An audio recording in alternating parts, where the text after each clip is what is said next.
Hello loves, I hope you are doing well today. It's been a while since I've made a favorites video, but I've been actively searching for new music and books and films and clothing and various things that I have found interesting this fall. So I thought I would share some of those things with you today. We have 5 sections to get through today.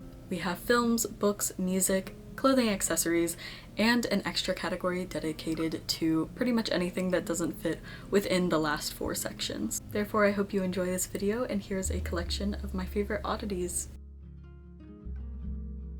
First, I watched the Darjeeling Limited.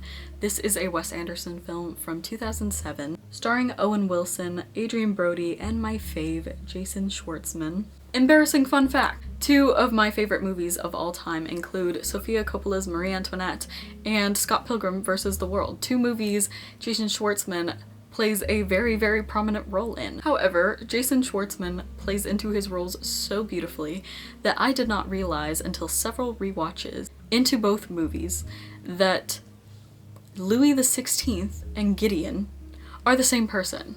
Now I am quite embarrassed about that, but that is the exact reason why he is my fave. Anyways, I really liked the Darjeeling Limited. It is one of my favorite movies that I have seen in a while.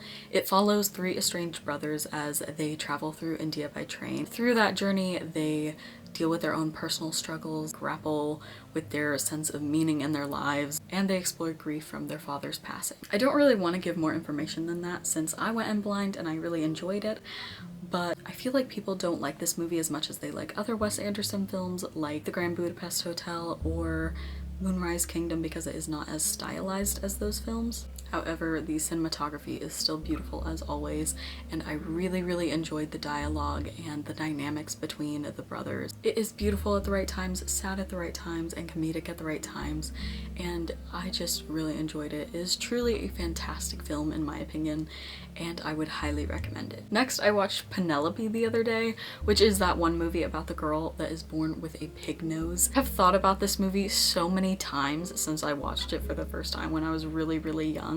So I was very excited to find it again. It's in that sect of children's movies within the early 2000s into the 2010s with whimsical, colorful scenery and magical elements.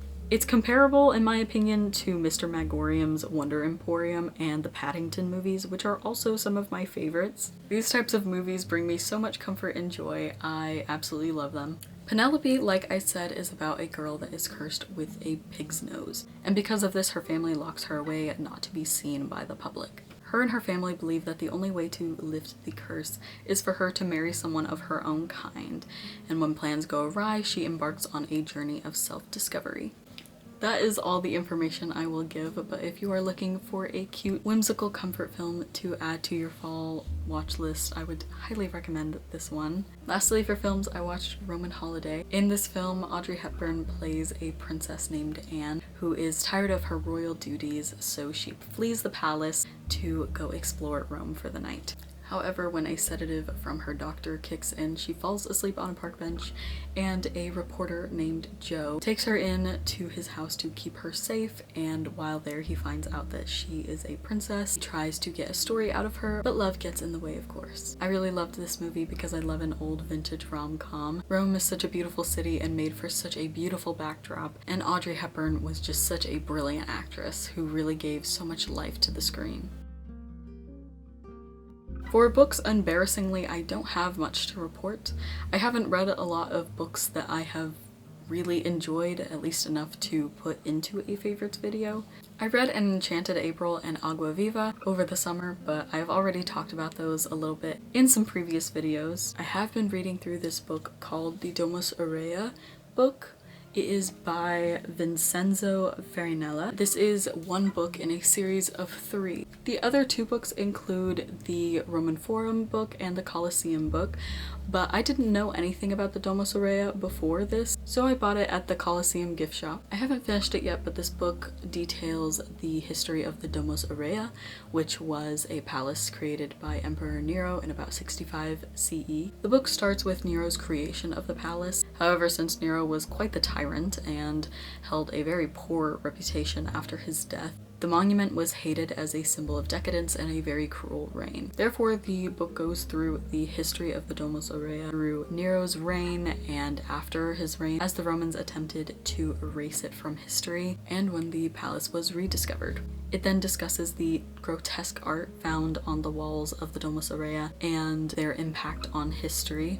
Of course, that's what I presume, since I haven't actually gotten to that part yet. I have really enjoyed reading about this so far though, since most of my knowledge of Roman history comes from the reign of Julius Caesar, Constantine, Augustus, and rulers of that sense, so I haven't actually read very much about Nero. It's really helping me to learn and conceptualize history better. It also has many pictures with great descriptions underneath relating to the Domus Aurea, and that has been really helpful as well. For example, this is how I found out that this sculpture right here was actually in the Domus Aurea. I saw this when I went to the Vatican Museum, and this sculpture really stood out to me. You'll see it in my video because I was so intrigued by it, but I had no idea that it was a very central piece within the Domus Aurea until reading this.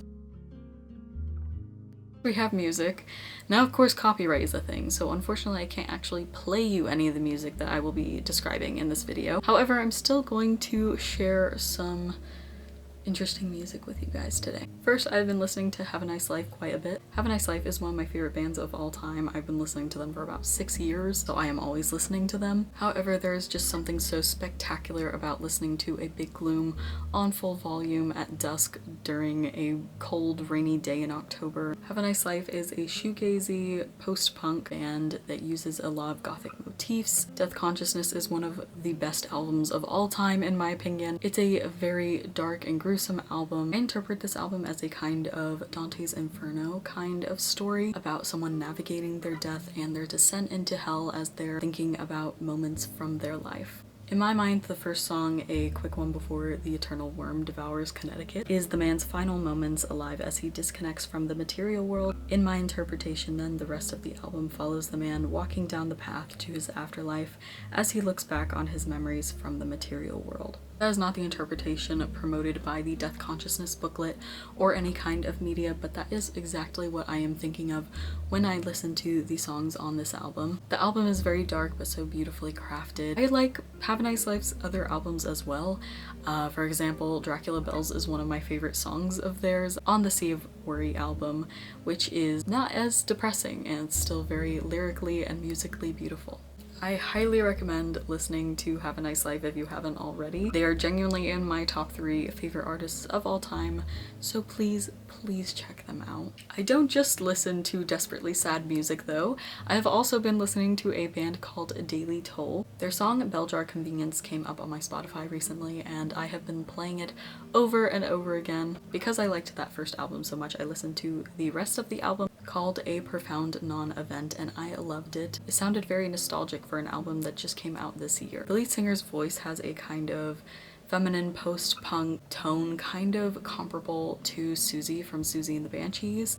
Musically, it feels kind of whimsical in a more melancholic way, and it shares a lot of characteristics from fifth wave emo. This band makes me feel like I'm cold on a train in a mostly comfortable way in like 2007, if that makes sense. Overall, I really enjoy their stuff and I am really excited to see what they come out with later. Lastly, for music, I've been listening to Connie Converse again. I was kind of late to the party and only started listening to her about 2 or 3 years ago, but I've been listening to her quite a bit again recently. She was a folk artist during the 1950s and 60s until she left to find a new life in 1974. In the 50s and 60s, she wasn't a very well-known artist, but her work gained popularity several decades after her disappearance when it was featured on a radio station in 2004, prompting the release of a compilation of songs on an album called How Sad, How Lovely, released in 2009. Overall, I really like old folk music, and her lyrics were so beautiful. Some of my favorite songs include I Have Considered the Lilies,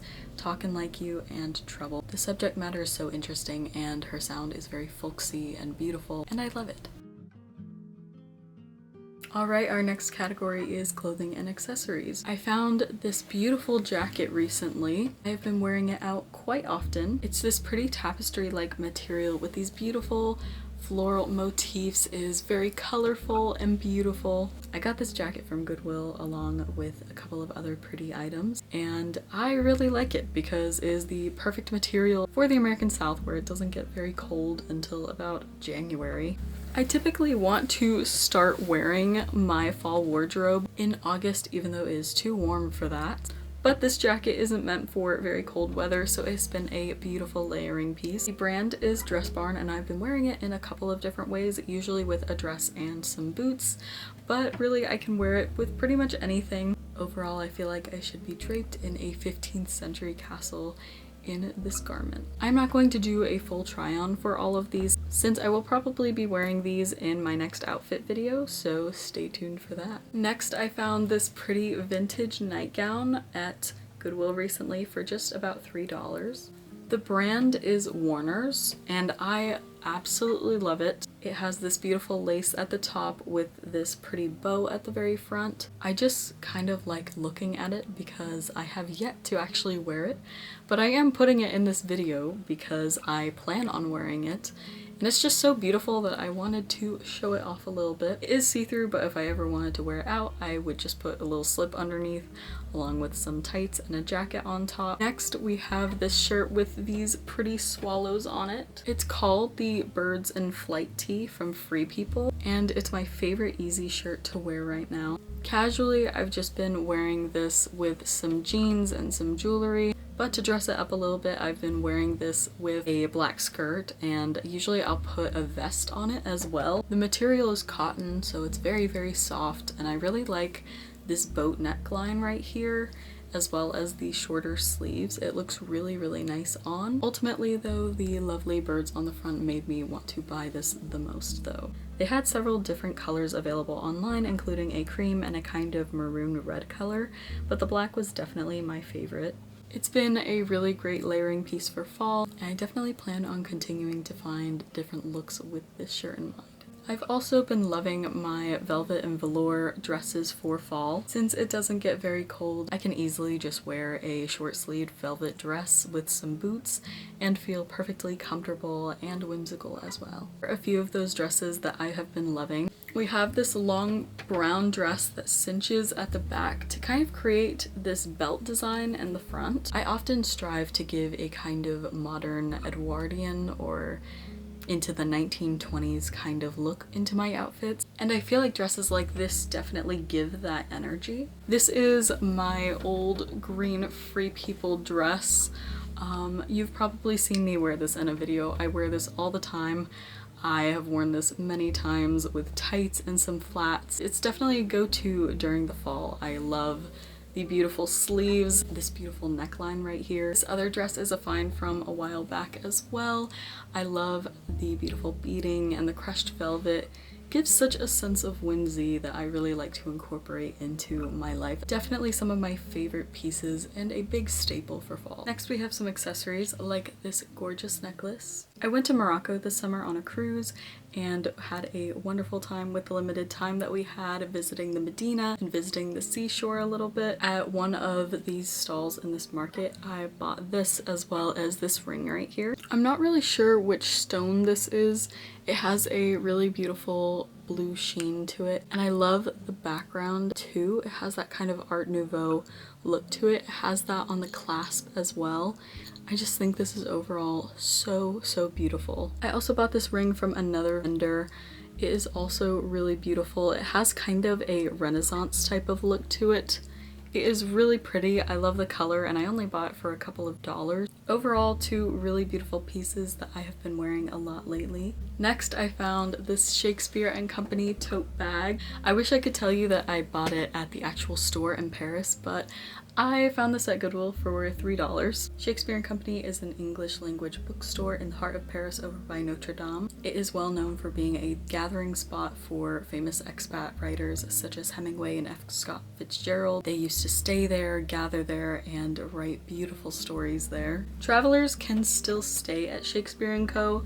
if they follow 3 rules. They have to read 1 book a day, clean up around the shop for a couple of hours, and write a 1-page autobiography in exchange for a bed. I think the story of this bookstore is very interesting, so because I love talking about very interesting things, I like to carry this around just to have a little something to talk about. It's very spacious too, and most importantly, it has a zipper, so you can actually zip it shut, which is really awesome for a tote bag, and I don't see that a lot for some reason. Lastly, we have one pair of shoes.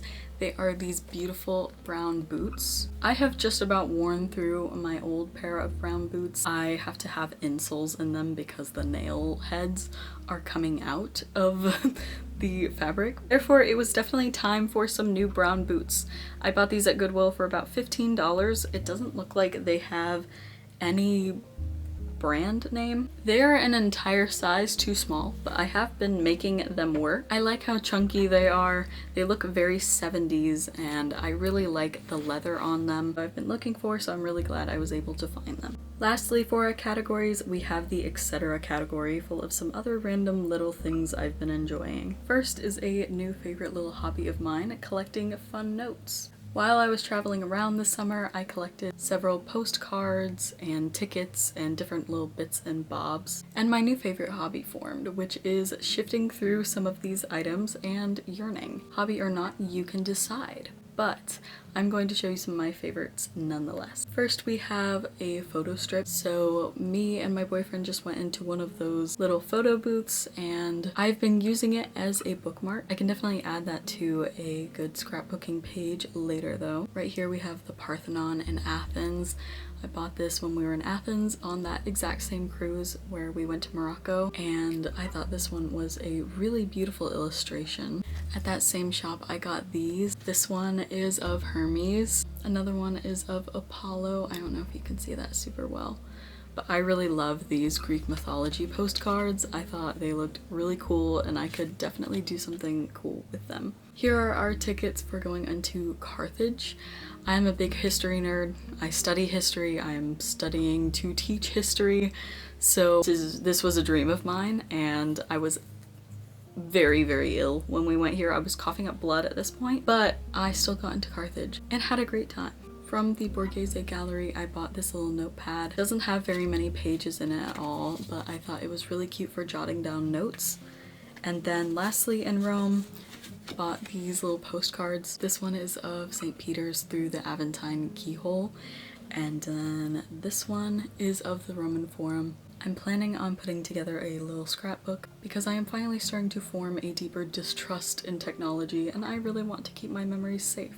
Moving on, we have a couple of beauty products that I have been enjoying lately.